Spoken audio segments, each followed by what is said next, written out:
మద్రాసులుండే ఓ వ్యాపారి తిరుపతి ఎంకన్నకు 2,40,00,000 ఇలువగల 2.5 కిలోల బంగారంతోని శంకు చక్రాలు చేపించిండు. అంతకు ముందు హైదరాబాద్లుండే ఓ రిటైర్డ్ ఐఆర్ఎస్ ఆఫీసర్ 3 కోట్ల ఇలువుండే ఆస్తితో పాటు 66 లక్షల నగదు చదివిచ్చిండు. ఇంకొకళ్ళు అన్నదానం ట్రస్టుకు 2 కోట్లు సమర్పించిండ్రు. ఓ ఇట్లా చెప్పుకుంటూ పోతే బొచ్చడు. ఇక అసలు ముచ్చట ఏందంటే ఆమ్దాన్ అంటే తిరుపతి ఎంకన్న తెపోన్రి.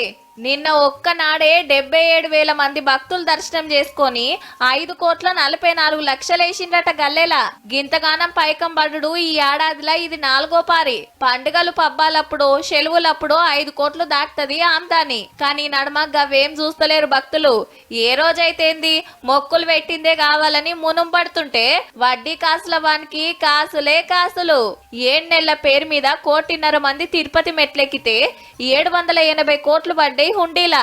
ఇక మొక్కుకున్నోళ్ళు బంగారం నగలు సమర్పిస్తుంటే ఇంకొందరు అన్నదానం కోసం చందాలిస్తున్నారు. కొందరు ఇండ్లే రాసిస్తుండే వరకు ఆస్తులు 7 కొండలంత ఎత్తైతున్నాయి. 3 ఏండ్ల కింద ఒక్క రోజులనే 6 కోట్లతోని రికార్డు కొట్టిన ఎంకన్న స్వామి జెప్పున్నే అది దాటేసేటట్టే ఉన్నాడు పోన్రి.